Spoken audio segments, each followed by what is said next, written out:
হাসির রাজা, জ্ঞানের রাজা, রসিক রাজা।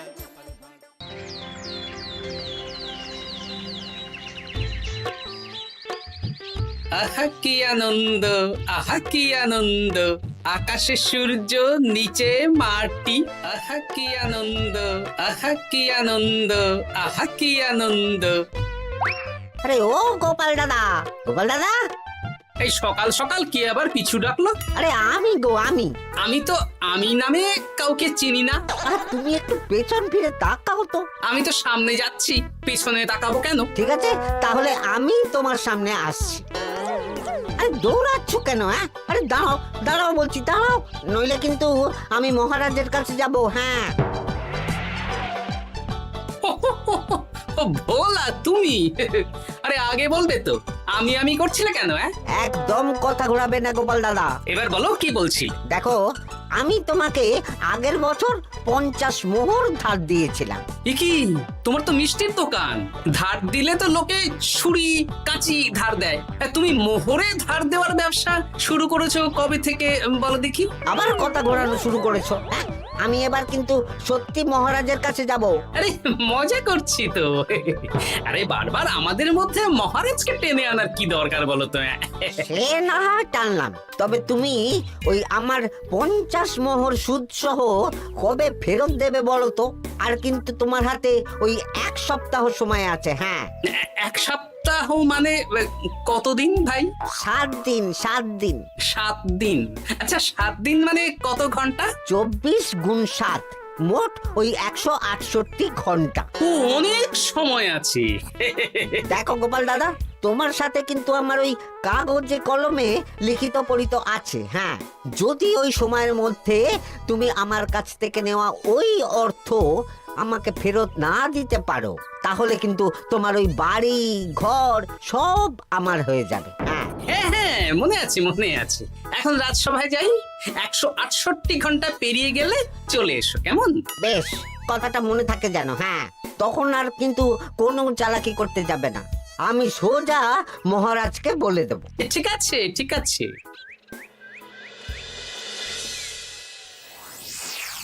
দেখুন মহারাজ, নিজের চোখেই দেখুন, সবাই হাজির, শুধু গোপাল ধা। সত্যি গোপাল ইদানিং আবার দেরি করে আসা শুরু করেছে। ওকে আচ্ছা করে ধোলাই দিন, তাহলেই চলে আসবে। কাজের কাজ তো কিছু করে না, শুধু বসে থাকে, তাতেও এই। যা বলেছেন মন্ত্রী মশাই। আমার মতে গোপালকে রাজসভাতেই বেঁধে রাখুন, তাহলে আর বাড়িতে যেতেও হবে না, আর দেরি করে আসবেও না। রোজ রোজ গোপাল করে রাজসভায় আসতে দেরি, তাই এবার তার পায়ে পড়াতে হবে বেড়ি। এই তো মহারাজ চলে এসেছি। আর বলবেন না, রাস্তায় ভোলা ময়রা চেপে ধরছিল। থাক, আর অজুহাত দিতে হবে না। নেহাত ভাগ্যের জোরে এই রাজসভার চাকরিটা পেয়েছিল। হ্যাঁ, মহারাজ ভালো মানুষ, তাই তোমাকে পুষছেন। আচ্ছা আপনি কি বলতে চাইছেন কি? আমি বলতে চাইছি যে মহারাজ যদি তাড়িয়ে দেন, তাহলে তোমার কি কিছু করে খাওয়ার যোগ্যতা আছে গোপাল? আপনার নিজের যোগ্যতা আছে? আছে বলেই মুখ ফুলিয়ে বলছি। হ্যাঁ, মন্ত্রী এটা একটা ভালো প্রসঙ্গ তুলেছে।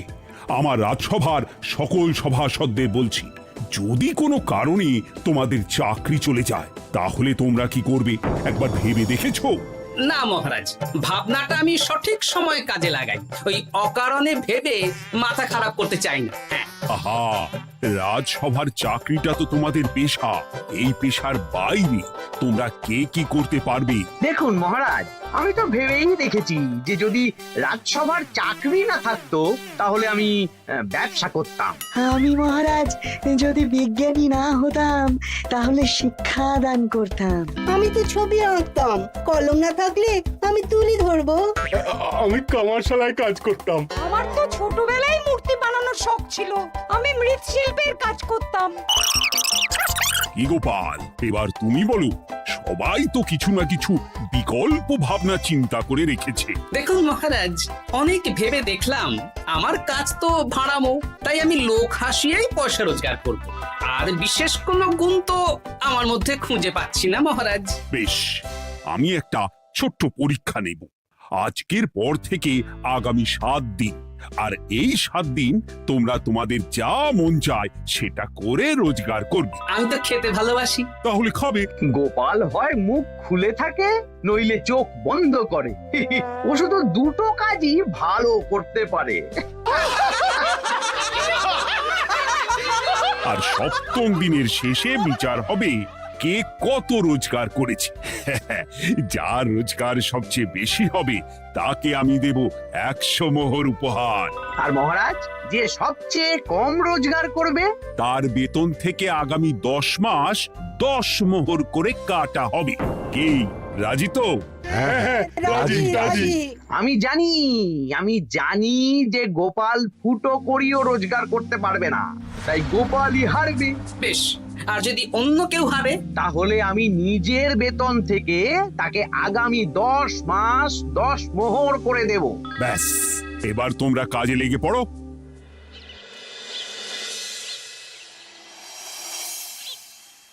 এ কি গিন্নি, আজকেও নিরামিষ?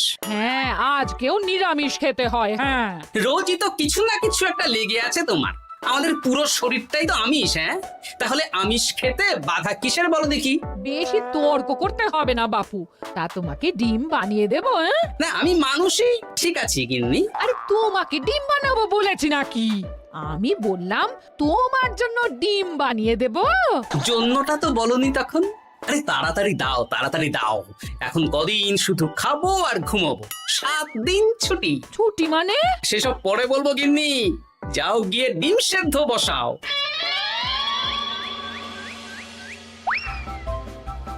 আরে করছোটা কি? বাড়িতে যা মোহর আছে সব তুলে কোথায় নিয়ে যাচ্ছো? আড়ত বাজারে। কেন কেন? তুমি আড়তে গিয়ে কি করবে? আড়তটাই কিনে নেব। কেন? তাহলে খোলা বাজারের সব ব্যবসায়ী আমার কাছে আসতে বাধ্য হবে, আর আমি ভালো মুনাফা রেখে সব বিক্রি করব। এ কি? রাজবাড়ির সুখে চাকরি ছেড়ে দিলে নাকি? না না না, এখন 1 সপ্তাহ ব্যবসা করে মহারাজের কাছে আমার যোগ্যতা প্রমাণ করব। সব পরে বুঝিয়ে বলবো। হ্যাঁ, আমি আপনাকে সব শিখিয়ে দেব। তাহলে ভাই ওই আগামীকাল সকাল থেকে কাজে লেগে পড়বো, কেমন? তাহলে বুঝতে পারলেন তো যে কি করতে হবে? হ্যাঁ হ্যাঁ জমিদার মশাই, কবিতা লেখা যেমন আমার পেশা, তেমনি চিত্রশিল্প আমার নেশা। তাহলে তো আর কোনো চিন্তাই নেই। আশা করি খুব সুন্দর ছবি আঁকবেন। আপনি 1 সপ্তাহ পর এই মন্দির চিনতেই পারবেন না। এই নিন আপনার জন্য 50 মোহর অগ্রিম। মন্দিরের চিত্রকলা শেষ হয়ে গেলে আরো 50 মোহর দেব, ঠিক আছে? বেশ।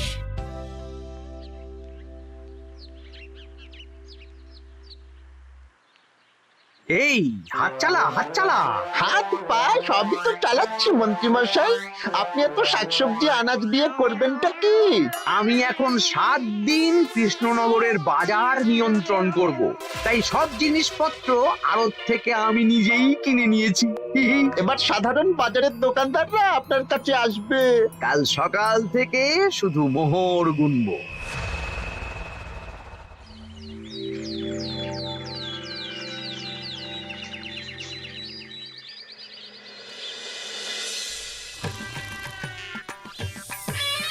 আরে এত বেলা হয়ে গেল, আর কত পড়ে পড়ে তুমি ঘুমোবে?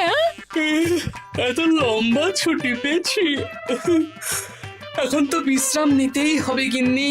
কিন্তু পুকুর ঘাটে গিয়ে তো আমি অন্য কথা শুনলাম। তুমি আবার কি শুনেছো? তোমাদের মহারাজ নাকি বলেছেন আগামী 1 সপ্তাহ তোমরা সকল সভাসদেরা ওই সকল সভাসদেরা নিজের ইচ্ছে মতো কাজ করে রোজগার করব। আমার কাজ তো ভাড়ামো করা, তাই ভাড়ামোর সুযোগ এলে সেটাই করব। কিন্তু যদি সুযোগ না আসে, তাছাড়া যার রোজগার সবচেয়ে কম হবে তার তো বেতন থেকে 100 মোহর কাটা হবে গো। এই খবর পেয়ে গেছো? বাবা, পুকুর ঘাট না পরনিন্দা পরচর্চা কেন্দ্র? হ্যাঁ, ওসব বাজে কথা বাদ দিয়ে কোনো কাজ শুরু করো, কাজ শুরু করো। এরকম গা এলিয়ে শুয়ে থাকলে ভগবান এসে তোমাকে পয়সা দিয়ে যাবে না গো। গোপাল দাদা, ও গোপাল দাদা, বলছি গোপাল দাদা কি খবর গো? এই তো গতকাল তোমার সাথে কথা হলো, আজ একেবারে বাড়িতেই চলে এসেছো। তোমার যা হালচাল তাতে তো মনে হচ্ছে ওই কদিন পরে বাড়িটা আমারই হবে। আর সেই আশাতেই বসে থাকো। এই ভোলাময়রা এসেছে কেন গো? এসব কি বলছে? মা ঠাকুরুন, আপনার কাছে আর কি লুকাবো? বহুদিন আগে গোপাল দাদা আমার কাছে 50 মোহর ধার নিয়েছিল। সেই ধারের থেকে 5 মোহরা এখনো আমাকে শোধ করেনি। সে কি? হ্যাঁ, শর্ত অনুযায়ী যদি গোপাল দাদা আগামী ওই 6 দিনের মধ্যে ধার না শোধ করতে পারে তাহলে এই বাড়ি আমার হয়ে যাবে। তুমি আমাকে এত বড় কথা লুকিয়ে রেখেছো? না, আমি বলবো বলবো করে বলা হয়ে ওঠেনি আর কি। এবার আপনি দেখুন গিন্দিমা কি করবেন। ভিটে মাটি ছেড়ে কোথায় গিয়ে উঠবেন দেখুন। কি গো, এতেও তোমার হুঁশ হয় না? ধুর, এই অযথা চিন্তা করো না তো, কিছু না কিছু একটা হয়ে যাবে।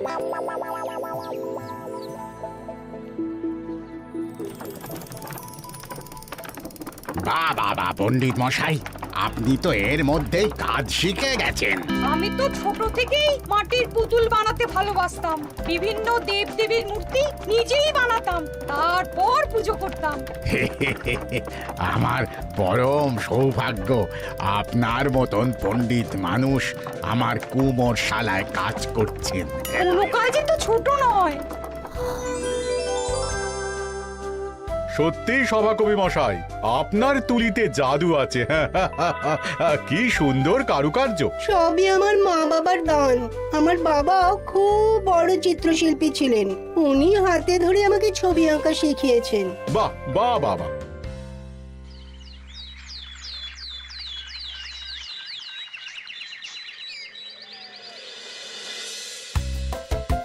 এই যে পুটি, আজকে তো একটা মজার জিনিস শেখাবো। কি জিনিস? নয়ের নামটা তো তোরা পড়েছিস? হ্যাঁ, বল তো। 9 একে 9, 9 দুগুণে 18, 3 9 27, 4 9 36। ঠিক আছে ঠিক আছে, এবার থাম। পুরো মুখস্থ। সে তো বুঝতেই পারছি। এবার মজার জিনিসটা দেখ।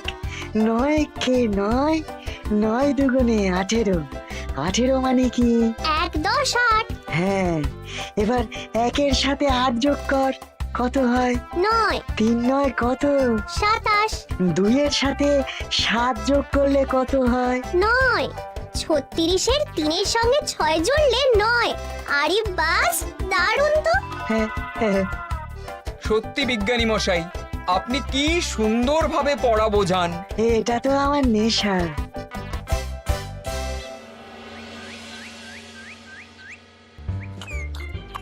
বলছি, তুমি তো দিব্যি বাড়িতে বসেই আছো, কিছুই তো করছো না। সত্যি বলো তো, তুমি ভাড়া মোছাড়া আর কি কিছু করতে পারো? এই এই, আদেশ করতে পারি। গেনি, একটু তরকারি দাও তো, জলের ঘটিটা দাও না। যত সব। আচ্ছা, সত্যি তো ভাড় না হলে আমি কি হতাম? আমি কুমোর হতাম। মাটির কাজ শুনেছি খুব সোজা। যাই, কুমোর পাড়ায় যাই।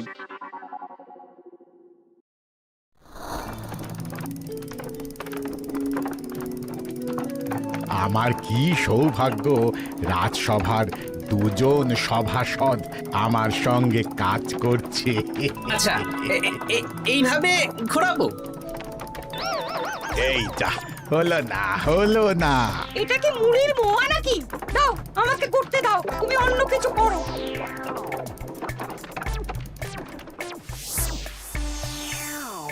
বলো গোপাল দাদা, কি দেবো? মুড়ির মোয়া, তিলের নাড়ু? আমি কিনবো না গো, বানাবো। হ্যাঁ, কি বানাবে? ওই মুড়ির মোয়া। কদিনের জন্য আমার একটা কাজ দরকার, বুঝলে? তা বেশ, তাহলে এসো, এই পিছনেই আমার কারখানা। গুড় মুড়ি সব রাখা আছে, বানাও। এই দেখো, এই যে গুড়ের হাঁড়ি আর ওই যে মুড়ির বস্তা, এবারে বানাও। বেশ, আমি তবে সামনে দোকানটা সামলাই।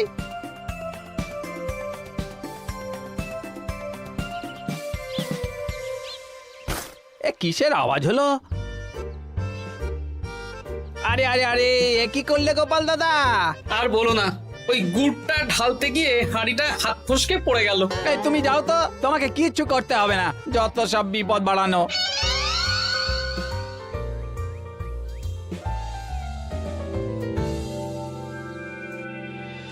তোমার দ্বারা কিছুই হবে না। হ্যাঁ, সত্যি তো, আমার দ্বারা যে কিছুই হবে না গিন্নি। তাহলে তুমি করবেটা কি? এমন করে বলো না গিন্নি, সবারই খারাপ সময় যায়। আর খারাপ ভালো, যে সামান্য মুড়ির মোয়া বানাতে পারে না তার মুখে এসব মানায় না, মানায় না। এদিকে বাজারে সবজির দাম হু হু করে বেড়ে গেছে। তাই নাকি? বলি তুমি জানবে কি করে? কদিন তো শুয়ে বসে আছো, আমি তো বাজার দোকান করি। মন্ত্রী মশাই এখন আড়ত সামলাচ্ছেন আর সাধারণ বিক্রেতাদের চড়া দামে বিক্রি করছেন। হ্যাঁ, ও বেটা জীবনে শোধরাবে না। উনি তো তাও ছলে বলে রোজগার করছেন গো। আর তাছাড়া অনেকে পথে গান শুনিয়েও রোজগার করেন, সেটাও তো তুমি পারবে না। হ্যাঁ, এই তো পেয়েছি।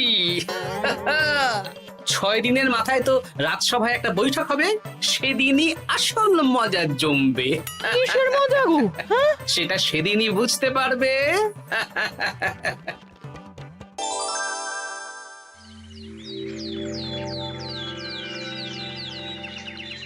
তারপর বলো, আজ তো ষষ্ঠ দিন, আজ অবধি তোমরা কে কত কত রোজগার করেছো? মহারাজ, আমি এখনো অবধি 200 মোহর। বাহ বাহ বাহ!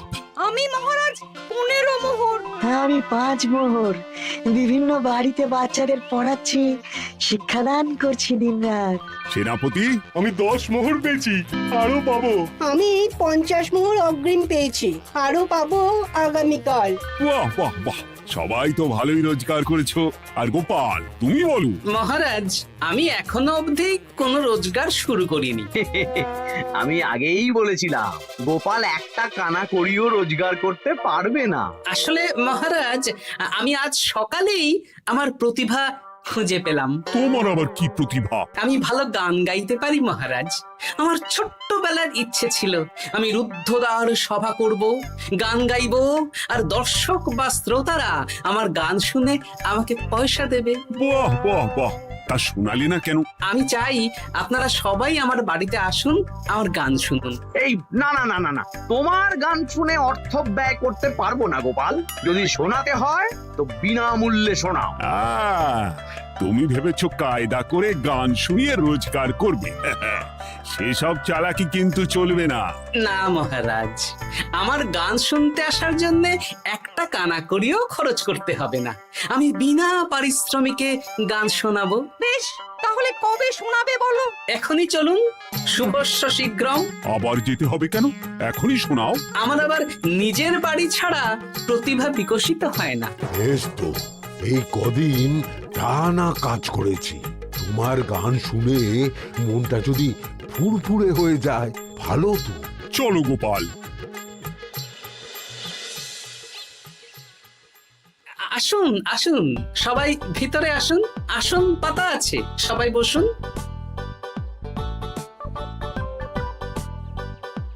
নাও, এবার গান শুরু করো। দাঁড়ান মহারাজ, আমার গান আমি বাইরের লোককে শোনাতে চাই না। কু কু বাবা, আবার কোকিলের মতন আওয়াজ করছে। কু।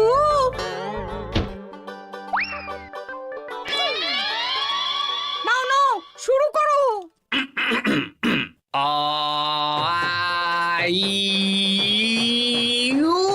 ওরে বাবা রে বাবা! আরে এত চিৎকার করছো কেন? থামো থামো থামো! এটা ভালো লাগছে না? অন্য গান শোনাচ্ছি তাহলে। আকাশে মেঘে বাতাসে বায়ু, জ্যোতিষী বলেছে আমার 100 বছর আয়ু। আরে থামো থামো! আরে কান ঝালাপালা হয়ে গেল। না, থামতে আমি পারবো না, গান শুনতেই হবে। ওরে ওরে বাবা রে বাবা, এই কানে তালা লেগে গেল, আমি পালাই। পালাতে পারবেন না, বাইরেও তালা দেওয়া আছে। বাইরে তালা খুলতে বলো। বাইরে বেরোতে হলে প্রত্যেক প্রত্যেককে 100 মোহর দিতে হবে। আমরা তো আগেই বলে দিয়েছি তোমার গান শোনার জন্য কোনো পয়সা দিতে পারবো না। এটা তো গান শোনার জন্য নয়, বাইরে যাওয়ার জন্য। আমার গান শুনতে আসার জন্য কোনো অর্থ লাগে না, গান শুনে বাইরে বেরোতে গেলে অর্থ লাগবে। জনপ্রতি 100 মোহর মাত্র। কি জ্বালাতন! হয় দিন, নইলে আবার শুরু করছি। থামো থামো। আপনারা কি সবাই দেবেন না এখানেই থাকবেন? এই আরে, আমার কাছে এখন 50 মতন মোহর আছে। আমার কাছে 5 মোহর আছে। সে আমি লোক পাঠাচ্ছি আপনাদের সবার বাড়িতে, পুরো অর্থ পাবো, তারপর সবাইকে ছাড়বো। আচ্ছা, এটা কি ঠিক করলে গোপাল? দেখুন মহারাজ, আমি কথা নিয়ে খেলি। সব সভাসদেরা 6 দিন খেটে যা না রোজগার করেছে, আমি শুধু বুদ্ধির জোরে আর ভাড়ামো করে ঘন্টা খানিকের মধ্যে তার থেকে বেশি রোজগার করে নিলাম। যদিও এখনো একদিন সময় আছে। সত্যি গোপাল, তোমার বুদ্ধির জবাব নেই।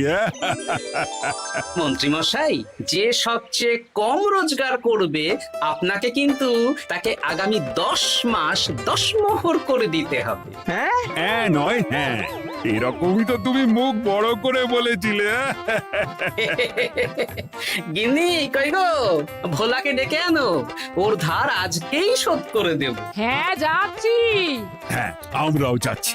গোপাল, কালকে রাজসভায় এসে তোমার পুরস্কারের অর্থটাও নিয়ে যেও। সে তো নিশ্চয়ই।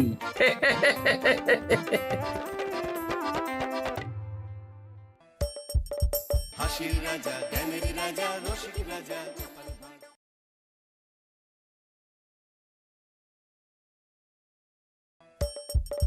হাসির রাজা জ্ঞানের রাজা রসিক রাজা। কি হয়েছে মন্ত্রী মশাই, সকাল সকাল আপনারা তো মুখ ভারী কেন? আরে আর বলিস না, আগে রাজসভায় অনেকেই ছিল যারা আমার হয়ে কথা বলতো, কিন্তু ইদানিং সবাই কেমন বদলে গেছে। সবাই গোপালের হয়ে কথা বলছে, তাই তো? একদমই তাই। আর না বললেও কেউ গোপালের বিরুদ্ধে কথা বলে না।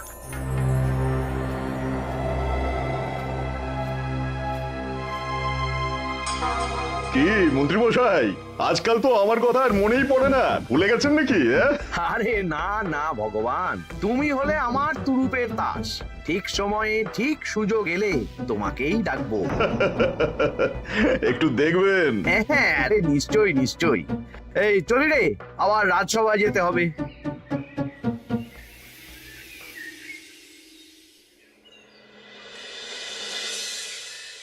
আচ্ছা, তোমরা বলো তো, আমাদের রাজ্যের সার্বিক উন্নতির জন্য সবার আগে কি দরকার? মহারাজ, আমি বলবো। বলো গোপাল। সততা আর শিক্ষা, এই দুটো জিনিস মানুষের মধ্যে থাকলে রাজ্যের উন্নতি কেউ আটকাতে পারবে না মহারাজ। একদম ঠিক বলেছ পণ্ডিত, তুমি তো শিক্ষার কাণ্ডারি। তুমি কি বলতে চাও এই ব্যাপারে? মানে কিভাবে শিক্ষার আরো উন্নতি করা যায়? মহারাজ, আমি তো মনে করি পুঁথিগত শিক্ষাই শুধু শিক্ষা নয়, মানুষের ভেতরে যে পূর্ণতা আছে সেটাকে ফুটিয়ে তোলার নামই হলো শিক্ষা। যেমন? কেউ যদি খেলতে ভালোবাসে সে খেলোয়াড় হবে, গান করতে ভালোবাসলে সে গায়ক বা গায়িকা হবে। আমি প্রত্যেকের মধ্যে লুকিয়ে থাকা এই বিশেষ বিষয়গুলিকে তুলে ধরার জন্য কিছু করতে চাই। তা এটা করার জন্য কি দরকার? প্রথমত অর্থের প্রয়োজন। আমাদের আরো অনেক টুল খুলতে হবে, সেখানে এক একটা জায়গায় এক এক রকমের শিক্ষা প্রদান করা হবে। এটা ভালো প্রস্তাব। আমাদের রাজ্যে গায়ক, নৃত্যশিল্পী, অঙ্কন শিল্পী, খেলোয়াড় সব তৈরি হবে। দেশ বিদেশে রাজ্যের নাম উজ্জ্বল হবে। মহারাজ, একদম এসব উল্টো পাল্টা খরচ করবেন না। কেন কেন? মহারাজ, রাজকোষে প্রথমত বেশি অর্থ নেই, যে কোনো সময় যুদ্ধ লাগতে পারে। তাই আমাদের উচিত প্রথমে এসব না করে কামান, গোলা, বারুদ, ঢাল, তরোয়াল এসব কেনা। ঠিকই বলেছ। কদিন ধরেই শুনছিলাম সীমান্তবর্তী এলাকায় ইংরেজ সেনারা নাকি ঘুরঘুর করছিল। পণ্ডিত মশাই, আপনার এই সব পাণ্ডিত্য অন্য জায়গায় ফলাবেন কেমন? এসব করে লাভের লাভ কিচ্ছু নেই। কাউকে যদি ইংরেজরা গুলি করে, সে কি গান শোনাবে? হ্যাঁ, মন্ত্রীর কথায় যুক্তি আছে। মহারাজ, আপনি বরং পণ্ডিত মশাইকে কিছুদিনের জন্য ছুটি দিয়ে দিন। পণ্ডিত মশাইয়ের মাথার একটু বিশ্রাম দরকার। হ্যাঁ পণ্ডিত, তুমি বরং দিন 15 জন্য তীর্থে ঘুরে এসো। যথা আজ্ঞা মহারাজ।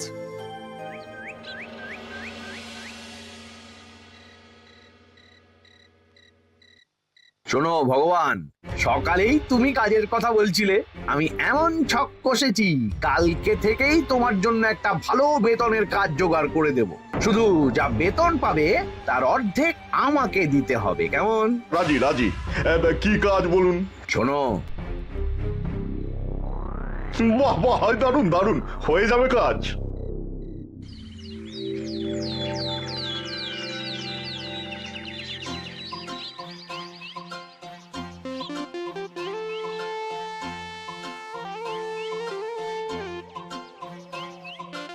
এই সকাল সকাল রাস্তায় ঘুরঘুর করছিস কেন? হ্যাঁ, পড়াশুনো কি শিখেই তুলে দিয়েছিস? পণ্ডিত মশাই তীর্থে গেছেন, এখন আমাদের ছুটি। দুপুর বেলা ভাত, রাতের বেলা রুটি।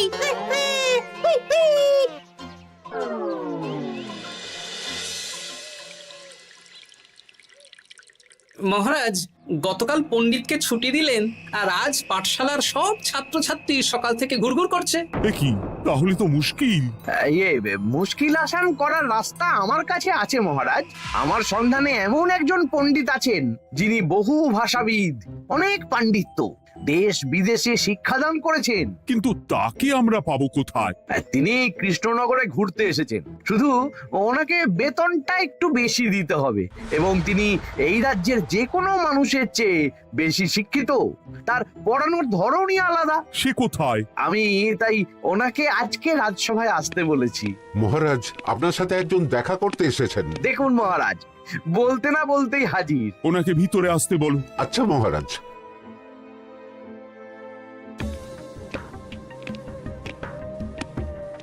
প্রণাম কৃষ্ণচন্দ্র, আমাকে আপনার মন্ত্রী ডেকেছেন, তাই এলাম। মন্ত্রীর সাথে কথা হয়েছে আমাদের রাজ্যের শিক্ষার উন্নতির ব্যাপারে। আমাদের মানে?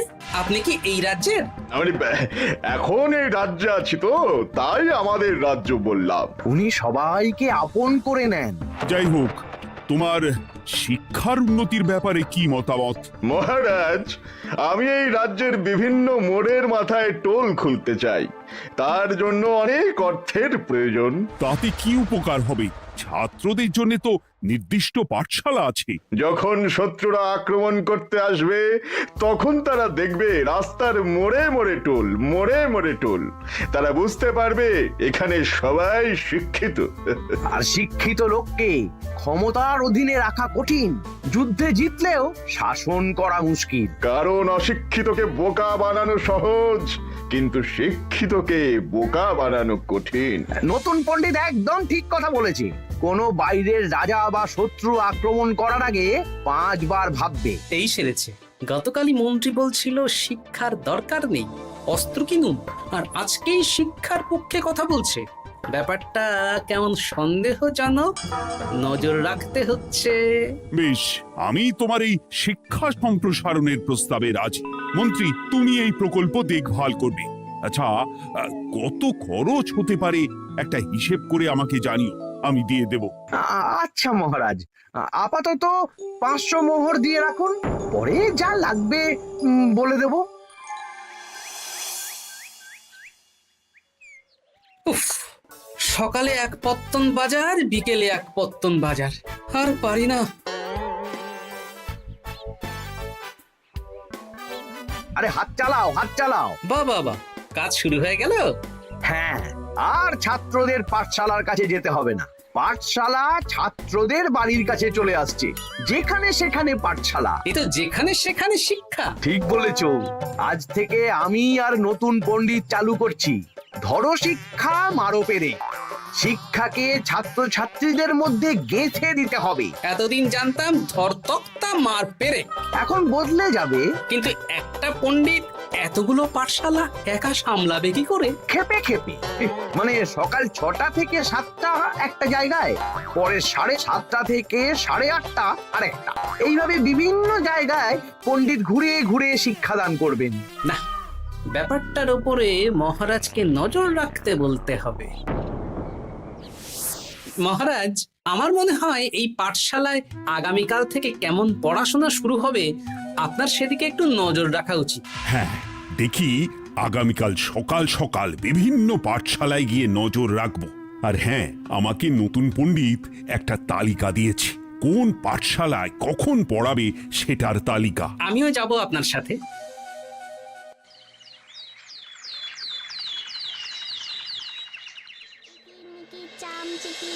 কাটা মজুমদার ধে এলো দামোদর, দামোদরের হাঁড়ি কুড়ি, দুয়ারে বসে চাল কুড়ি। দেখি কুটি, তোরা এই কিরমিকির খেলছিস? নতুন পণ্ডিত কোথায়? উনি তো এই মাত্র দক্ষিণের পাঠশালায় গেলেন। ন্যাপলা আর গুলটে আজ থেকে ওখানেই গেছে। ওদের দুজনের বাড়ি কাছাকাছি তো, তাই। আচ্ছা চলো তো গোপাল, দক্ষিণেই গিয়ে দেখি।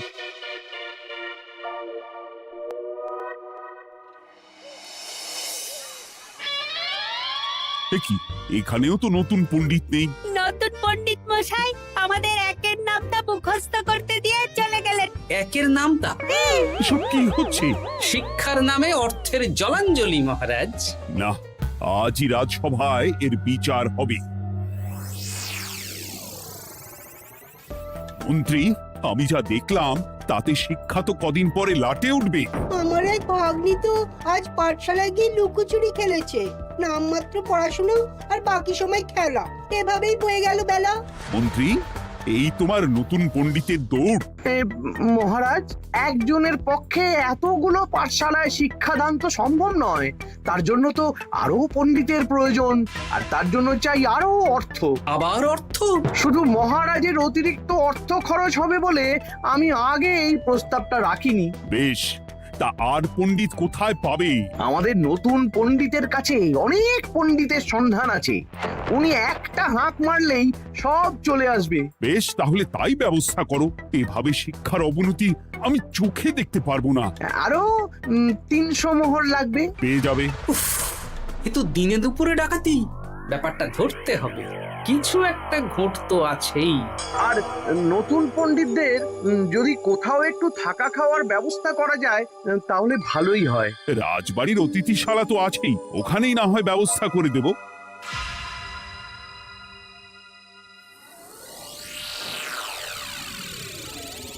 শোন বটা ঘটা আর কেলে পচা, তোদের এইবার এই ভগবানের মতন শিক্ষাদান করতে হবে। আরে আমি তো শিক্ষা বানানই জানি না। সে না জানলেও হবে, শুধু দাড়ি গোফ লাগিয়ে নকল পণ্ডিত সেজে কালকে থেকে পাঠশালায় যেতে হবে। কাকে কোথায় যেতে হবে সব আমি বুঝিয়ে দেব। আচ্ছা,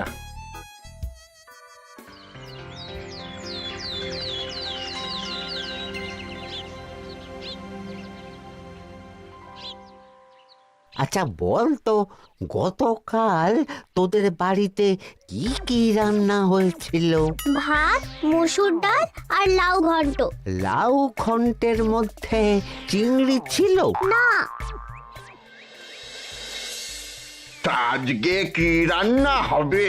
আজকে সকালে বাবা বাজার থেকে পাকা কাতলা এনেছে।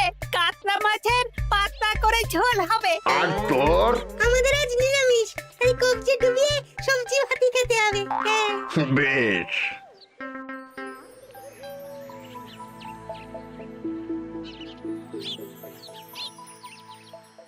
বল, আজকে তোরা কি কি শিখলি? আমি লাউ ঘন্ট, আমি সবজি ভাত, আমি কাতলা মাছ। কি বলছিস কি? আজকে তো পাঠশালায় এই সব আলোচনাই হয়েছে। এবারে ব্যাপারটা একেবারে সহ্য সীমার বাইরে চলে যাচ্ছে। দাদু, আমাদের আগের পণ্ডিত মশাই ভালো ছিলেন, উনি কোথায় চলে গেলেন? মন্ত্রী মশাই ছলে বলে কৌশলে ওনাকে তীর্থে পাঠিয়েছেন। না, এখন আমাকে মন্ত্রী মশাইয়ের উপরে নজর রাখতে হবে।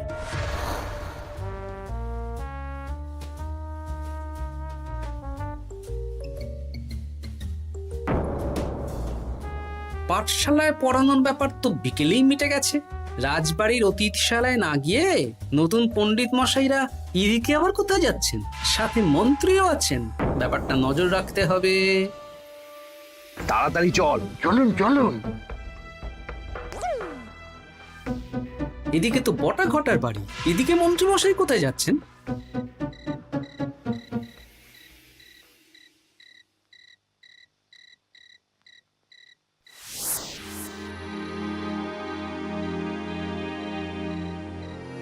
তারপর তোমরা সবাইকে কি শিক্ষা দিলে?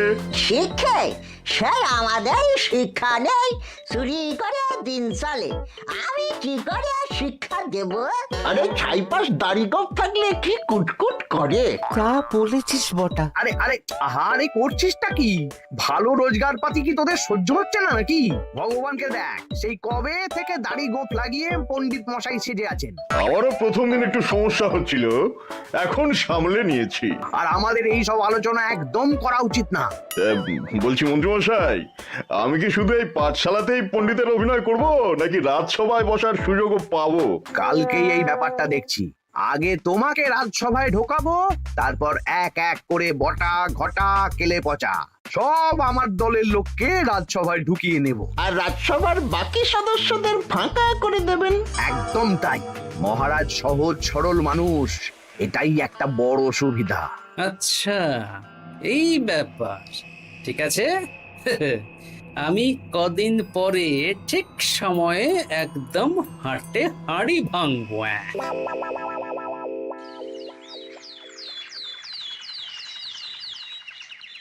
তাহলে মন্ত্রী, আর কোনো সমস্যা নেই তো? না না মহারাজ, এখন আর কোনো সমস্যা নেই। দেখবেন এই ধরো শিক্ষা মারপের এক প্রকল্পের নাম চারিদিকে ছড়িয়ে পড়বে।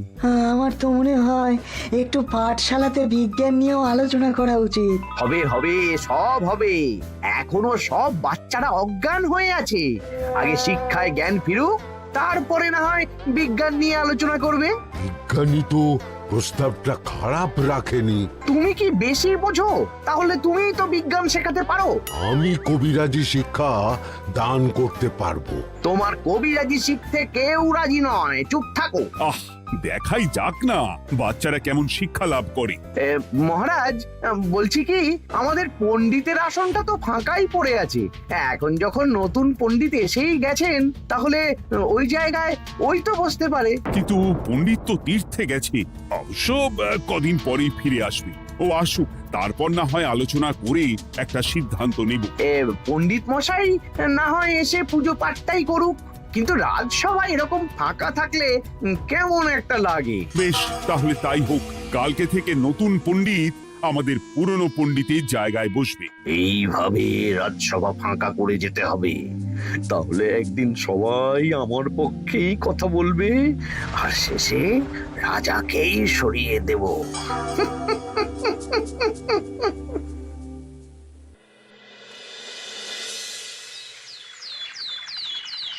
মহারাজ, সর্বনাশ হচ্ছে চারিদিকে। চলুন চলুন, আমি পুরো বিষয়টা ধরে ফেলেছি। কি ধরে ফেলেছো? শিক্ষার নামে ষড়যন্ত্র চলছে মহারাজ।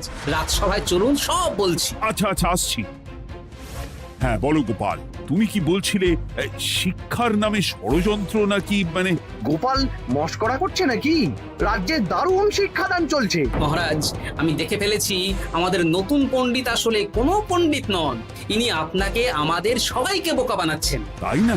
ডাকো দেখি নতুন পণ্ডিতকে। এই তো মহারাজ, আমি চলে এসেছি। এই তো, ইনিই বদমাশি করছেন, শিক্ষার্থীদের ভবিষ্যৎ নিয়ে খেলছে।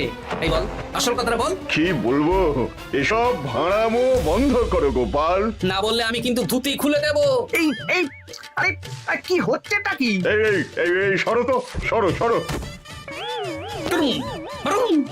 কি হলো, কি হলো? এই সেরেছে। গোপাল এসব কি বলছে? ভুল বকছে কেন? গোপাল, তোমার কি হলো গো? কি বলছো তুমি? আমার কাছ বৈদ্য, তুমি একটু দেখো তো গোপাল ঠিক আছে তো?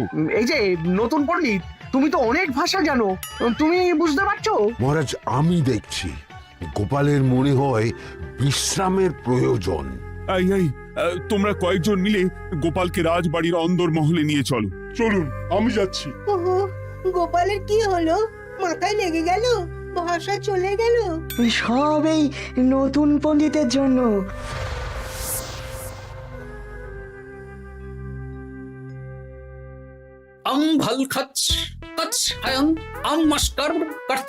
মহারাজ, আমার মনে হচ্ছে গোপালের বাইরে থেকে কিছু হয়নি, ভিতর থেকে কিছু হয়েছে।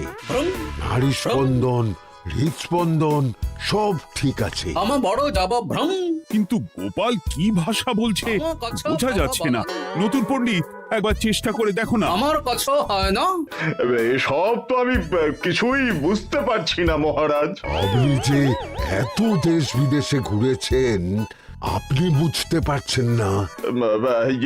এ আমার এখতিয়ারের বাইরে। তোমার বাকি পণ্ডিতদের নিয়ে আসো তো, যারা পাঠশালায় পড়ায়। আমি বুঝতে পারছি না, এই বটা ঘটা কেলে পচা কি বুঝবে?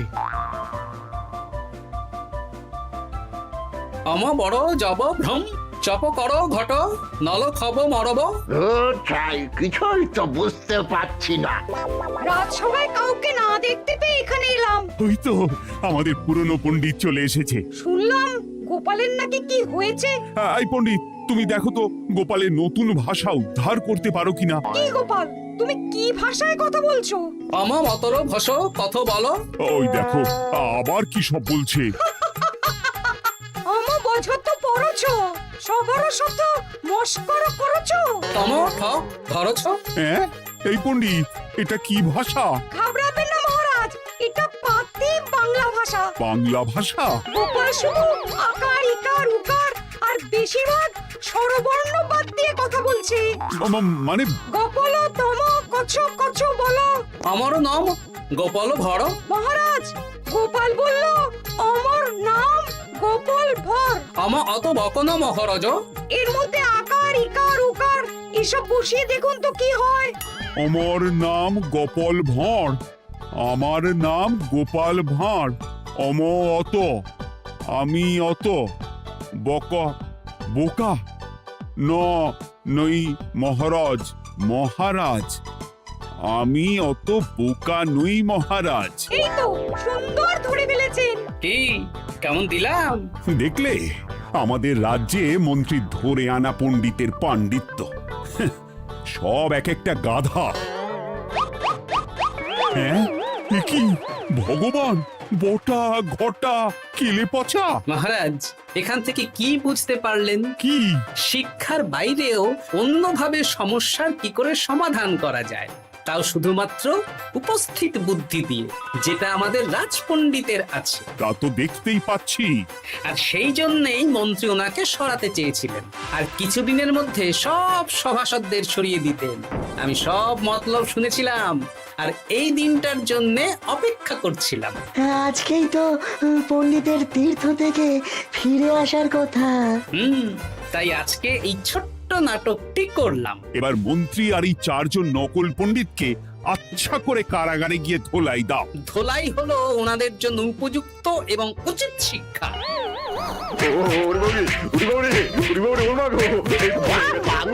বাবা গো, ভুল হয়ে গেছে গো।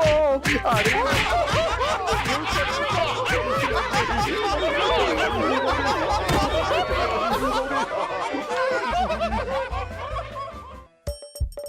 হাসির রাজা জ্ঞানের রাজা রসিক রাজা